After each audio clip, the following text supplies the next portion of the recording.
Operation లేకుండా మోకాళ్లు మరియు నడుము నొప్పులకు అత్యాధునిక చికిత్స డాక్టర్ భావన హర్వాణి గారి ఆధ్వర్యంలో ఆర్ఎఫ్ఏ మరియు ప్లాస్మా పద్ధతిలో చిన్న ఇంజెక్షన్ తో పరిష్కారం. Hospitals road number 12 Banjara hills. కేంద్ర మంత్రి బండి సంజయ్ నుంచి తమ కుటుంబానికి తీవ్ర హాని ఉందని సంచలన ప్రకటన చేశారు పోక్సో కేసులో బాధితురాలి తల్లి. తమ కుమార్తె వ్యక్తిత్వాన్ని హననం చేసేలా సోషల్ మీడియాలో ఫోటోలు ప్రచారం చేస్తున్నారని కూడా ఆవేదన వ్యక్తం చేశారు. తమ కూతురిని వేధించిన బండి భగీరథ్ కేసు నుంచి తప్పించుకునేందుకు కుట్ర చేస్తున్నాడని వాపోయారు బాధితురాలి తల్లి. అయితే మైనర్ అయిన తమ కూతురిని మేజర్ అంటూ భగీరథ్ అబద్ధాలు ప్రచారం చేస్తున్నాడన్నారు. సోషల్ మీడియాలో తన బిడ్డ వ్యక్తిత్వాన్ని హననం చేయిస్తూ నిందితుడు భగీరథ్ తమను భయభ్రాంతులకు గురి చేస్తున్నాడనైతే ఆవేదన చెందారు. మొదట స్నేహితుడిలా పరిచయం అయిన భగీరథ్ ఆ తర్వాత తమ కూతురిని లోబర్చుకున్నాడన్నారు.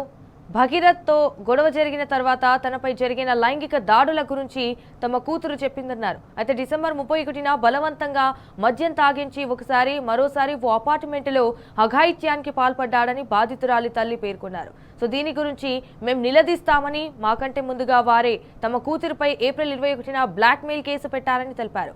ఏప్రిల్ 22న సంగప్ప అనే వ్యక్తి తమ ఇంటికి వచ్చి మధ్యవర్తిత్వం చేసేందుకు ప్రయత్నించాడని తెలిపారు.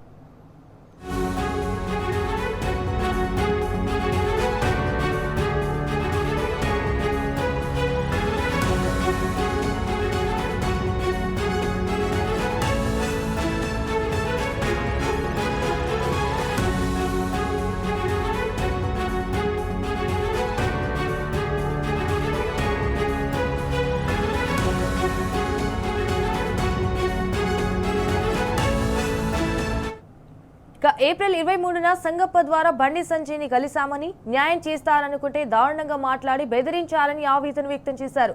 దాంతో తాము మే 8న పేట్ బషీరాబాద్ పోలీసులను ఆశ్రయిస్తే కేసు పెట్టకుండా ఇబ్బంది పెట్టారన్నారు.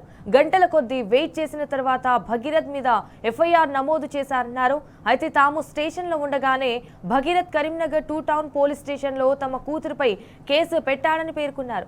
దాంతో తాము స్టేషన్లో ఉన్న సమయంలోనే సీసీటీవీ ఫుటేజ్, రిజిస్టర్లో టైమింగ్స్ భద్రపరచాలని పోలీసులను చెప్పామన్నారు. అలా చేస్తే బండి భగీరథ్ ఏ సమయంలో కేసు పెట్టాడో స్పష్టంగా తెలిసిపోతుందని కూడా పోలీసులకైతే విజ్ఞప్తి చేశామన్నారు. అయితే ఈ కేసు విషయంలో తమ కూతురి ఫోటోలు, ఆమె ఐడెంటిటీ బయట పెట్టొద్దని మీడియానైతే వేడుకున్నారు. తమ కూతురి డేట్ ఆఫ్ బర్త్ పై వస్తున్న వాదనలు ఆమె అనుభవించిన నరకాన్ని చెరిపేయాలేమన్నారు. వేగంగా నిష్పాక్షపాతంగా కేసు విచారణ జరిపి తమ కూతురికి న్యాయం చేయాలని వేడుకున్నారు బాధితురాలి తల్లి.